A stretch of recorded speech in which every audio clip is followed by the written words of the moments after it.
Hi, I'm Billy Tarter from Launch with Billy. So buying a domain name is a little bit like choosing a business name. We end up agonizing and taking a super long time to pick one, and in the end it probably doesn't really matter quite as much as we think it does.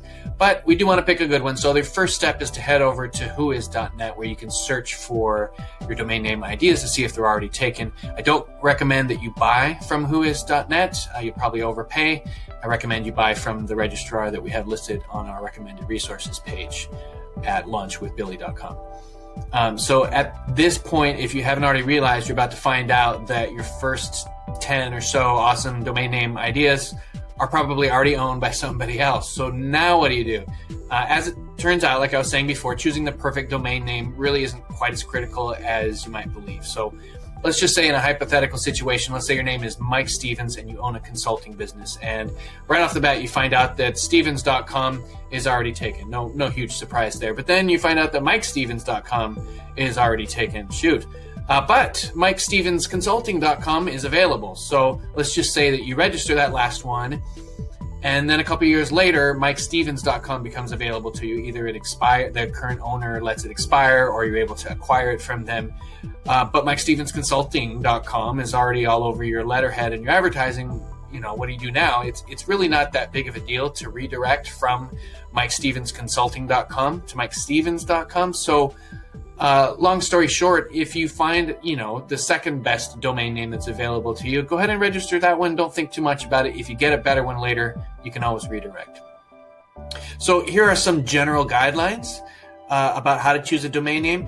.com is still the best. Yes, it's the most common and most recognizable one. So as a result, it's still the best. So if you can find a .com, go with that.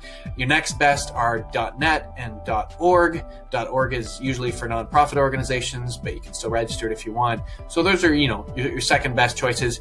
If you absolutely must have a certain domain and it ends in .us, .info, .io, .ws, which stands for website, those are fine too. They're just not quite as ideal. So I recommend going with .com or .net if you can get it. And there's a whole bunch of other extensions after that, which are weirder. There's .xyz, there's .monster. Those are very specific and for specific use cases. They're less memorable. Sometimes they're more expensive. So steer away from those ones. The second tip that I'll give you is that shorter is better. This should go without saying, but shorter domain names are easier to remember. 2 words are great if you can find one of those. Probably most of those are taken, so 3 words are probably fine. 3 words are okay. More than 3 words is not ideal, just because it becomes harder to remember. And that leads into the next tip that I'll give you, that you want to pick something that is easy to remember, easy to say, easy to type. So don't pick super obscure words that nobody's ever heard before or that are hard to pronounce. Try to avoid hyphens. You don't want to say, come to my website on the phone and say Mike-Stevens-Consulting.com. That's just a mouthful. So try to avoid hyphens, avoid numbers. The next tip is that you don't want to be too restrictive or specific, right? If you register SeattleNewFurniture.com and then later you decide that you want to start selling used furniture, well, shoot, your domain name says Seattle New Furniture. So you probably wish that you would just pick something a little bit more expandable, like Seattle Furniture WA or Seattle's Best Furniture.com, something like that. Something that's a little bit more generic. And then the last tip is it's a slogan from a Pacific Northwest company, shoe company you might have heard of, and the slogan is "Just Do It." So in the end, just selecting a quote unquote good enough domain name is better than overthinking it and not getting any domain name at all. So just take imperfect action, just pick something and move forward.